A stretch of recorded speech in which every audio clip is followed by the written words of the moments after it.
Well, thank you for that kind introduction, and thanks to all of you for taking time out of your day to be here to listen to this talk and hopefully to have a good conversation about how we can improve our schools. There's a joke about improving schools that I learned from a taxi driver. Driving in his taxi, and he asked what I did for a living, and I said that I researched schools. I tried to study schools to figure out how to make them better. And he said, well, there are only two ways to make schools better: the miraculous way and the natural way. And so I said, well, what's the miraculous way? And he said, the miraculous way, I'm sorry, there's the natural way and the miraculous way. What's the natural way? The natural way is God reaches into every school, touches every classroom to make that place an effective place for learning at a reasonable cost. I said, if that's the natural way, what's the miraculous way? So the miraculous way is you guys will figure out how to make schools better. So that's our challenge, to figure out how to make schools better. And the book, Education Myths, is really an attempt not so much to convince all of you that everything I say in it is true, but an attempt to get us to talk about education reform in what I think is a productive way. That is to clear aside emotional assertions and try to focus on evidence. Now, reasonable people can disagree about what that evidence says, what it means, and I dare say that all of you will find at least something in my book that you don't like, that you don't agree with, that you think is not supported by the evidence, and that's okay, as long as we have a disagreement about evidence. The difficulty, I think one of the greatest difficulties in education reform, is that when we disagree with each other, we don't usually disagree about evidence. We usually disagree about emotional assertions, claims that we simply insist are true, because they must be true. And so what I'm trying to do in the book is to change how we talk about education reform. Now, of course, the claims that I assert as true, I believe are true, but you can disagree and we can make progress from there. Now, in case I had any doubts that it was necessary to write this kind of book to get us to talk about evidence, I was reminded of exactly why I needed to do this from a review that was written in the Washington Post. And it was a very nice review. And it said lots of nice things about the book. I was happy about that. But it concluded with something that was a little bit alarming. It said, still, all the numbers in the world won't end the debate over what's true. Just ask your favorite teacher what he or she thinks about the elaborate statistical analyses behind the following statement from Education Myths. Quote, it is simply not the case that teachers are less richly rewarded for their work than those in similar professions. Now, let me get this straight. All the numbers in the world don't tell us what's true. The way we know what's true is to ask our favorite teacher what he or she thinks about something. That is the essence of this problem. I was also reminded of why it was important to write this book in another incident. I had a debate with Howard Nelson from the American Federation of Teachers about this book. And when he got up for his presentation, he said, you know, it sounds like Jay Greene doesn't really like teachers. And then I felt myself having to do the obligatory, no, that's not true. I love teachers. My mother was a teacher. My grandmother was a teacher. I went to public school my whole life. I love teachers. And then it occurred to me, wait a minute, why do I have to do that? What does that have to do with what's true or not about education policy? Shouldn't we be talking about the evidence and not having competition over emotional assertions about how much we love teachers? And that was another reminder to me of the difficulty we have here. Yes, we love teachers because we love children. But that's different from talking about what is the most effective way to educate children. We can say that we love doctors because they care for sick people, but that doesn't tell us how we structure healthcare policy. So the book is an attempt to get us out of that way of thinking and into a different way of thinking. And I'll illustrate it by going through some of the myths that are in the book. There are 18 myths debunked in the book, and I can only have time to talk about a few of them with you. And choosing among them is difficult because it's like choosing among my children, right? I love them all so much. But I'll talk about a few. And then also I want to bring in, if I have time, a few other issues that are post the book, but I think are relevant here in Georgia. So I don't know if we can get the PowerPoint up or not.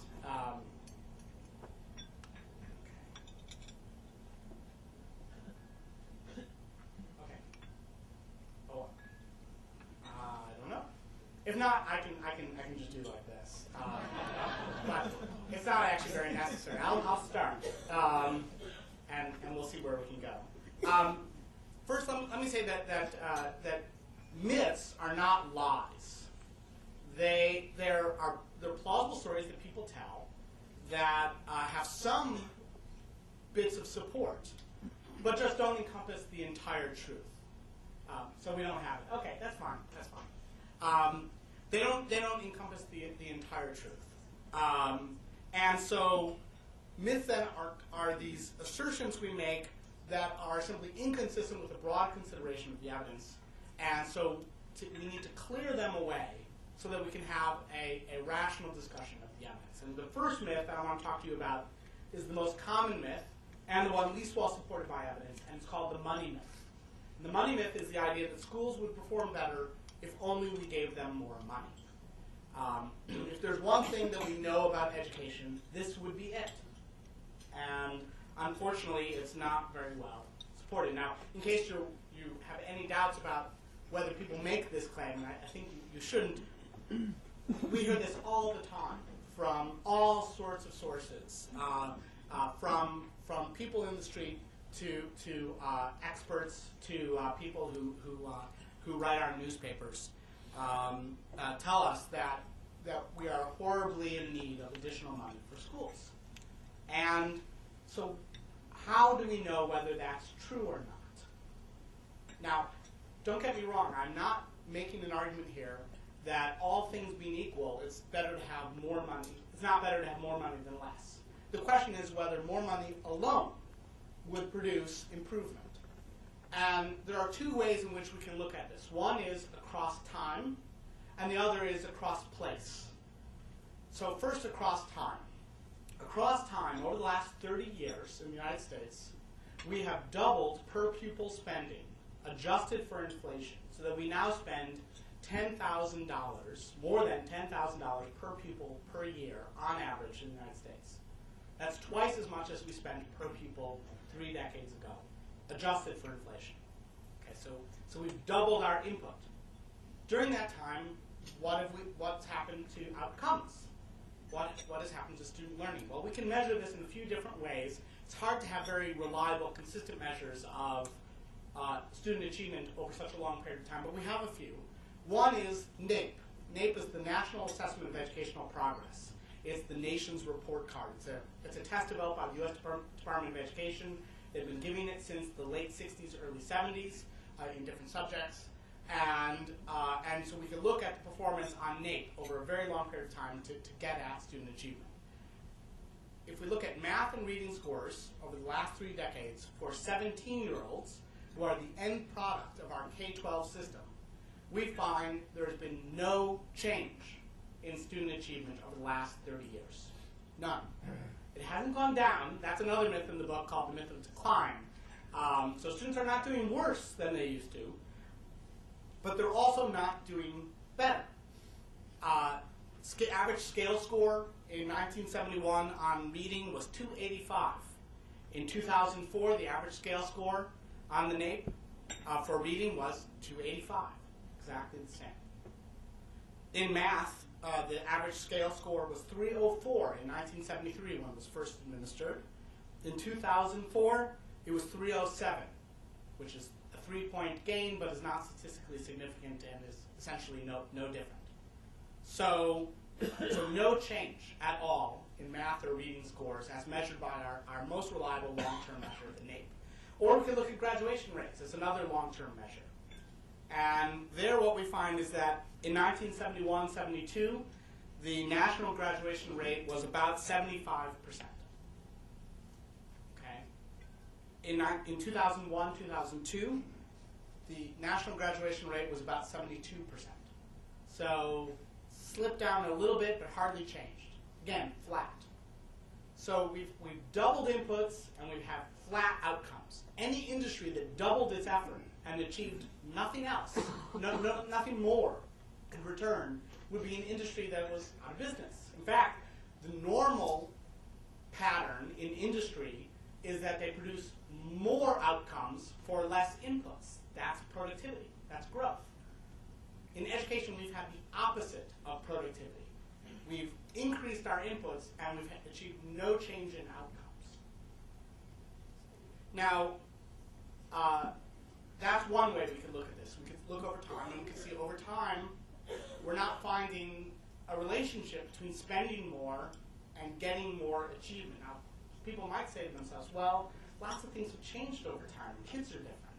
Our social problems are different. Kids are worse than they used to be.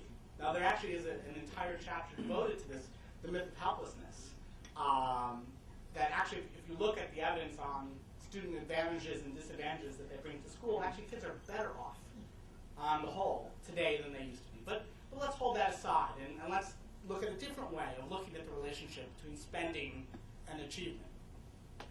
We could look across place. What if we look at different places and see whether places that spend more, do they achieve more?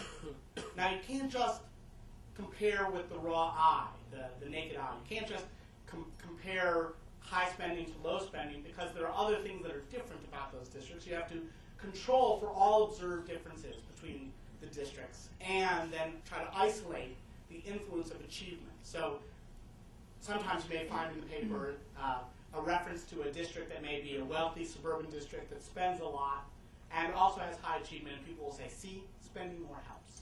But of course, that's really not a valid comparison.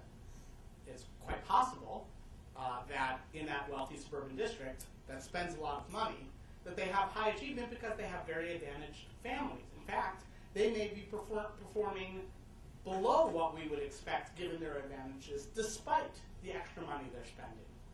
And so that's why it's important to control statistically for the advantages and disadvantages that students bring to school when making this comparison across place.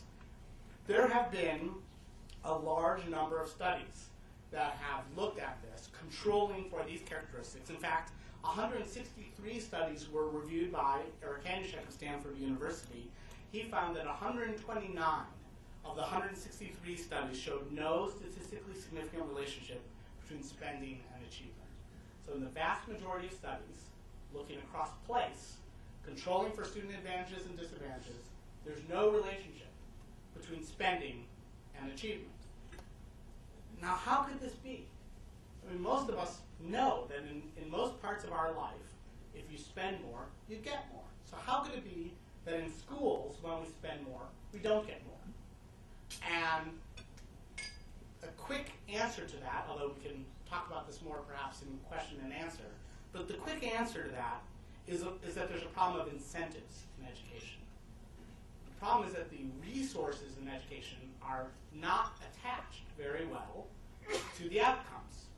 And so schools, the amount of resources that schools get, or that educators get, does not vary in relation to how well students achieve. And so because we've detached resources from achievement, it's not surprising that we don't find that higher resources don't lead to higher achievement. That is, we're not rewarding people for making wise decisions that lead to higher achievement, nor are we punishing people for making foolish decisions that lead to lower achievement by depriving them of resources. In fact, quite often in education, we do the perverse thing, where the more foolish the decisions made by school systems, the more we lavish resources upon them in order to try to improve them. And so this is part of why we don't see the relationship between spending and achievement as we should.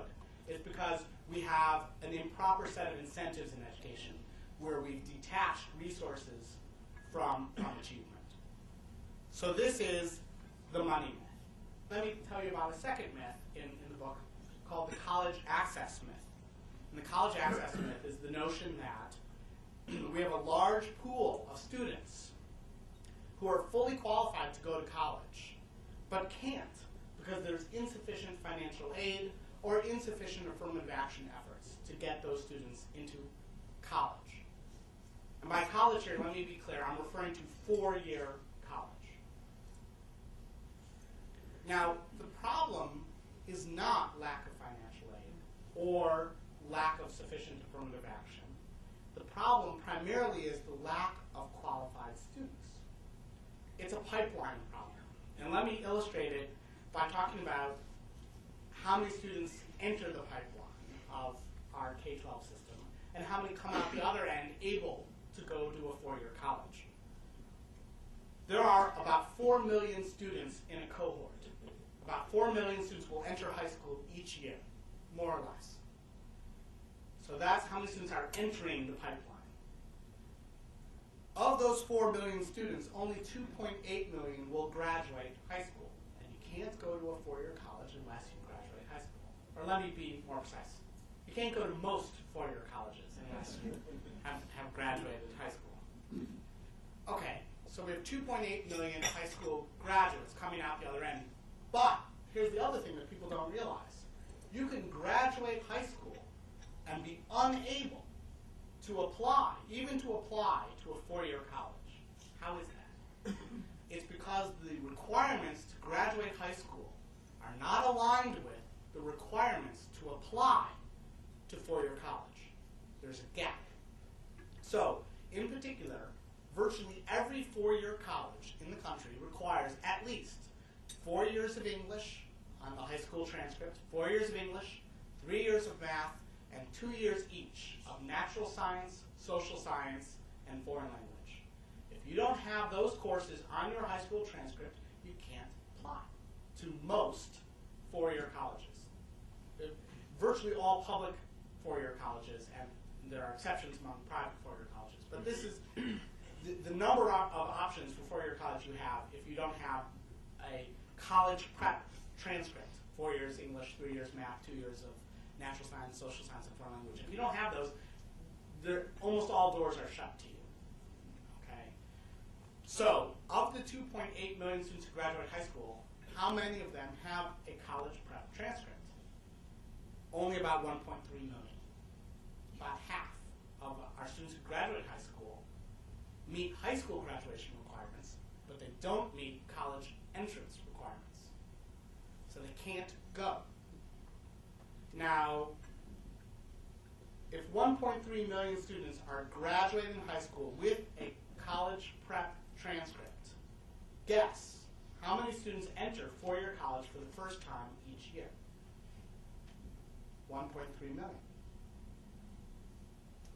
So we have 1.3 million coming out of the K-12 pipeline, and we have 1.3 million going into four-year college. So more or less, it's not precise, but more or less, everybody who is college ready from our K-12 system goes to college. We have very little of a reservoir of students who meet the minimum qualifications to go to four-year college who can't go because there's insufficient financial aid. Now, let me be clear.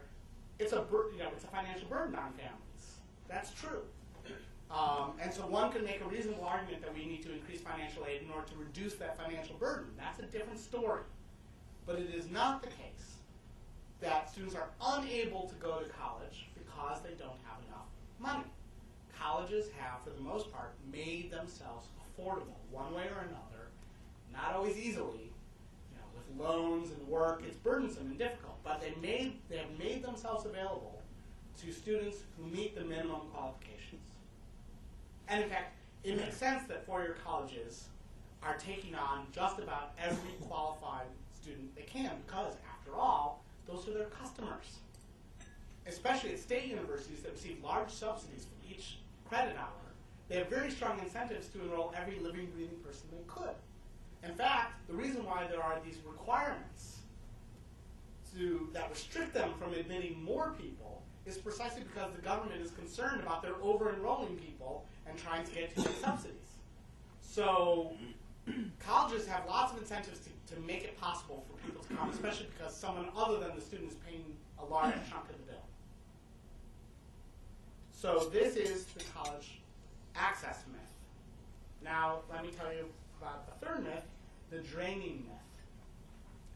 The draining myth is the notion that school choice harms public schools by draining them of talent and resources. And it's a plausible story. Like all of the myths in this book, one could tell a plausible story about how it's true, but a plausible story is not evidence. One could tell the plausible story that if you want to get more, you spend more, right? Makes sense? It's just not true. One could tell the plausible story that, oh, there are lots of kids who don't go to college and they're poor, therefore lack of money is the problem for kids not going to college. When of course it's lack of skills that happen to be associated with kids who lack money. Right? So one could tell a story, but it doesn't make it true. Similarly here, we have a story. The story is, how are public schools supposed to get better if you drain them of money and resources by allowing students to leave them and take revenue with them when they leave? Makes sense. Of course, there's another plausible story, the opposite story that you could tell. The opposite story would be by putting revenue in jeopardy with school choice, public schools have incentives to improve in order to attract and retain those students and the revenue they generate. Now, let me be clear, telling that story doesn't make it true either. Right? This part of what we do all day long in education policy debates is spin different plausible stories and then choose whichever one we like. It's nice if we reference evidence. And let me illustrate this by actually quoting to you from the New York Times, and you'll have to forgive me reading to you, but I think this illustrates the danger of myth-making so clearly that it's worth telling it to you exactly. The New York Times wrote, "Vouchers do nothing to improve education for those remaining in the public system. In theory, they are supposed to cause bad schools to reform themselves by threatening them with market competition. In fact, they make reform harder, if not impossible, by siphoning away meager resources and skimming off good students, leaving the most troubled children and the most apathetic families behind." Could be true, but my favorite part of that statement is the phrase, "in fact," because you'll notice that there's no fact anywhere near it. In fact, it's not my excerpting that produces this. One could read the entire editorial and you wouldn't find a fact anywhere nearby. This is a story. Boston Globe says vouchers by definition. This time it's by definition, it's not in fact. Vouchers by definition can only help a handful of needy students. When the public dollars contained in vouchers follow a student to a private school, the public system is slowly impoverished and those who are left behind are doubly disadvantaged. Could be true, but I didn't know that it was true by definition. I mean, if you look in the dictionary under vouchers, you won't find this. So what evidence do we have? Well, we have actually a fair amount of evidence about the relationship between choice and competition and public school performance. And let's also emphasize here that we're not really talking about whether we should have choice and competition or not. The question is whether we should have more choice and competition or not. We always have had school choice. We always will have school choice, and we have school choice right now. The school choice we have, for the most part, is residential school choice. People choose where to live to gain access to desired schools. Or people can purchase a private school if they have the resources and desire to purchase that tuition. So we've always had that available. And it's just important to emphasize that while this has always existed and always will exist, we have reasons to expect that this is a highly inefficient and inequitable way of delivering school choice. It's inefficient because residential school choice is extremely high cost exercise. If you want to move to a different area to gain access to a desired school, you have to pay the realtor tax 6% or 5%, I'm not sure what it is these days, to move. You have to dislocate your entire family. You might have to change jobs, leave family and friends far behind. It's difficult to do this, and school systems, knowing not this high cost, are under less competitive pressure, in theory, from that type of school choice. We also know it's highly inequitable, because it's much more available to people who have the resources to move than for the people who don't have those resources. And so we have reasons to believe, especially among certain pockets, in particular low-income folks, that this type of competition would be much less available. So what happens when we expand access to choice and competition? Well, we have a series of studies that have looked at this. Every one of them has found a positive relationship between choice and competition. In fact, I'm not aware of a single study of a choice program in the United States that finds a negative relationship between expanding school choice and student achievement in public schools. Let me go through some of these. One program is the voucher program in Florida that was actually just struck down by a state Supreme Court decision, but may be revived through legislative action or a constitutional amendment. Unclear at this point. But that program, called the A+ program, provided vouchers to students at chronically failing schools. If the school failed 2 times in a 4-year period, the students were offered vouchers and they could go to another public school or go to a private school if they wished. What happened to the public schools when vouchers were offered to their students and the students could leave and take their money with them? What happened to those schools even before vouchers were offered, but when they failed one time and they faced the prospect of voucher competition if they failed the second time? What happened to them after they failed one time? Well, 4 studies have looked at this. One I did, one that a researcher at Cornell, another the researcher at University of Florida, and another at Harvard. Those 4 studies, all 4 studies found that public schools facing increased choice and competition made exceptional improvements, made greater gains in student learning than other public schools in Florida that faced lower levels of competition. Now, studies disagree. Scholars always are going to fight. We get rewarded for fighting with each other. So it's easy to get confused by the fighting over how big is the effect, how confident are we of the effect. But everyone agrees about the direction of the effect. Okay?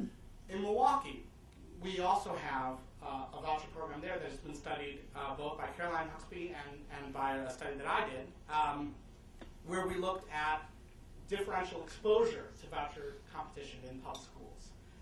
And the way it works there is that not every child is eligible for vouchers in Milwaukee. You had to qualify for free and reduced price school lunch to be eligible. Some schools in Milwaukee faced more voucher competition than others because more schools had more students who were eligible to leave. And so our expectation was that the more students you had who could leave, the more voucher competition you were facing, the more you ought to be improving. And sure enough, that's exactly what we found. That's exactly what Caroline Huxby found. In Maine and Vermont, there's a study of the voucher programs there. People don't even realize that there are voucher programs in Maine and Vermont, but there are. It's called tuitioning. It actually is over a century old. And the way it works is a bunch of rural communities in 19th century rural communities decided that it was better not to bother to build a high school. And instead, they were just going to offer vouchers to families where they could go find their own school, wherever they wanted. So the community said, we won't build a school, but we'll pay for it. So go find your own school, public, private, we don't care. Actually, it was religious or secular until the 1960s. Chris Hammonds from Houston Baptist University looked at these towns, and he found that the closer public schools were to tuitioning towns, the greater their year-to-year improvement in test score performance was. That is, the more that schools were competing for those tuitioning students, the better they were. We also have results from charter schools, because while charter schools are not private schools, they're public schools, just like traditional public schools. They do have this competitive effect on traditional public schools, because when children leave traditional public schools for charter schools, money follows them and leaves a school district or a charter school, and so there is some incentive then for in theory, for the traditional public school to try to improve, to earn back those students or to retain the students that they have. And Caroline Huxby and I have looked at charter competition in Milwaukee, and Huxby has looked at charter competition in Arizona and in Michigan, and again found that the more charter school competition there was facing each public school, the greater their academic improvement was. Okay, now this is a bunch of studies, you might say, by a bunch of voucher enthusiasts. How do we believe that, right? I mean, you're selecting the ones that you like.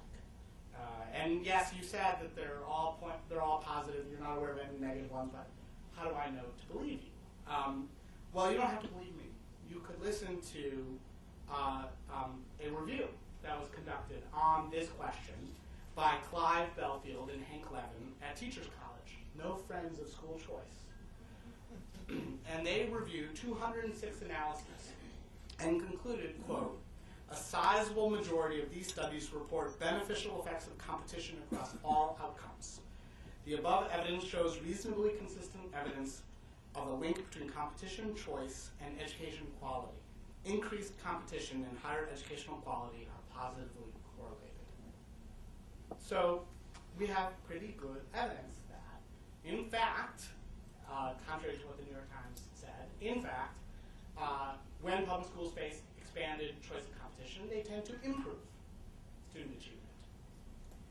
Okay, so why then do we believe these myths? Why are we prone to myths in education? I think there are a few things that make us particularly vulnerable to myths in education compared to other issues. One is we all have direct experience with schools. We all went to schools. Many of us send children to schools. Many of us have taught in schools or live in the same household with someone who's taught in school. And so from this direct experience, we think we know everything there is to know about schools. Right? We don't have to listen to evidence. We know. We've been there. Of course, there's a difference between doing and knowing. And there's also the problem that our experiences are necessarily limited and distorted by our participation in them. And so it's always handy to look at evidence to make sure that our direct experiences are representative and unbiased. We don't similarly say, well, I've been to the hospital, so I know all about healthcare. In part it's because we don't, thankfully and hopefully, spend as much time in hospitals as we do in schools. A second problem in education that makes us prone to myths is that education involves children, and anything involving children evokes strong emotions. And when we have these strong emotions running, we have a hard time thinking rationally about these arguments. So, for example, if you were to say, you know, spending more money by itself isn't likely to produce better achievement, there's an emotional response that's triggered where people say, don't you love children? Do you hate children? Don't you want to lavish the best on them? And of course, you know, well, yes, I do, but I want to do it in a way that makes sense, right? But that's very hard to have that conversation. And the third reason why we're particularly vulnerable to myths in education is that we have interest groups that are very well organized to promote those myths if it suits their interests. Now, don't get me wrong, I'm not suggesting that interest groups in education are any worse or any better than interest groups in any other policy field. Teacher unions, school board associations, etc. are no better or worse than sugar lobby or any other organization that is involved in interest group advocacy. The only difference is that we get fooled into thinking about these interest groups as advocates for the well-being of children when they're just advocates for their own well-being, which is fine. But if the sugar lobby were saying that, we would take it with a large grain of sugar. And when teacher unions say it, we somehow think that they're credible players in talking about these policy issues, when I think that we might be more skeptical of what they would otherwise have to say. So those are the three myths from the book I want to talk about. I wanted to quick, if I have time, throw out two other points. Both small pieces that I have coming out. One is on the 65-cent solution, which I know has been proposed here and is being considered here. And this will show that this will fulfill my promise that everyone will be unhappy with something I've said. But I have a piece that should be out any day now in National Review Online on this. I do not think that 65-cent solution is a good idea. The idea of 65-cent solution, in case people don't know what it is to ensure that at least 65% of resources are spent on classroom instruction. And the notion behind it is the idea that we underspend on instruction and we overspend on administration or non-instructional activities. And again, it's a plausible story, might be true, but there are a few problems with it. One is there's no evidence that I'm aware of that suggests that schools that spend more than 65% on classroom instruction do better. In fact, if we look at the two states that do currently meet the 65% requirement, Maine and Maine and New York, they are not paragons of educational excellence. And so that's one concern I have, is that we don't have evidence actually to support this idea. There's some evidence to suggest that it's not supported. A second problem with it is I think it's the wrong direction for reform compared to other reform efforts. Most reform efforts have tried to free up how schools use their inputs and demand better outcomes. And what 65-cent solution does is the opposite. It controls the use of inputs and makes no demand on outcomes. And so I think it's just the wrong tack because it's inconsistent with other reform strategies that we have evidence that suggests that that's the way to go. A third problem with it is a problem of compliance. We don't have very good accounting systems in education at all. And so we don't really know very well what is instructional and what's non-instructional. And so we have to, and we don't know how to get schools to comply with this because we don't know how to categorize spending very well. We could use NCES, the National Center for Education and Statistics definitions, to try to comply with this. But even there are some odd, perverse qualities to how they classify spending. For example, athletics is considered in classroom instruction, while special education services that are provided outside the classroom are non-instructional. So you would be encouraging schools to spend more on football and less on cerebral palsy. I don't understand that. And what's more is that because the categories are malleable and there's no auditing or oversight to really make these categories meaningful, it's pretty easy to comply by moving categories of spending around, and who would tell anyway. And then my last objection to the 65-cent solution is that it's a teacher union's dream. Because the easiest way to comply, other than moving accounts around, is to increase teacher pay and hire more teachers. And if you look at why Maine and New York actually satisfy the 65-cent solution, it's because Maine is #1 in the country in having the number of teachers relative to students. That's how they make it. And New York makes it because they're pretty close in their student-teacher ratio to Maine, and they have relatively high teacher pay. So between those things, that puts New York over 65%. So if you want to increase teacher pay a lot, and if you want to push for tons more teacher hiring, 65-cent solution will give the unions the exact vehicle they need to do it. If you think that's good, that's great. Unfortunately, we don't have evidence to suggest that either of those things is related to greater student learning. So that's one issue there. The other just quick issue I wanted to throw out is on private placements. The San Francisco Chronicle just ran a piece, but this is something that has appeared in numerous places where they have said that private placement of students with disabilities is a horrible burden on public school systems and is draining them of money that they need for general education. And the way these articles work, and including the San Francisco Chronicle piece on Sunday, is to trot out some horror stories of some incredibly expensive private placement of a kid who, according to the story, has some mild disability, but it has to be sent to a $50,000 a year boarding school, and isn't this outrageous? Okay. This is a perfect example of myth-making. A nice little anecdote, but not looking at the broader evidence. If you look at the broader evidence, nationwide, according to the U.S. Department of Education, there are about 90,000 private placements. This is less than 2% of all students in special education, and it's 0.18% of all students enrolled in public school in total. So we're talking about private placement consisting of a fraction of 1%. But what if these private placements are super expensive? Might they still not be an incredible burden? Well, we can actually look at the cost of the private placements on average nationwide relative to the cost of providing those services in public schools. And you can do it by comparing students in the same classification of disability. And on average, it is true that the private placements cost $10,000 more than the same classification of a student in traditional public schools. Okay, so we are spending more within the same classification of disability. However, it's reasonable to believe that students who are privately placed are among the more severe of the students within that classification. But let's ignore that.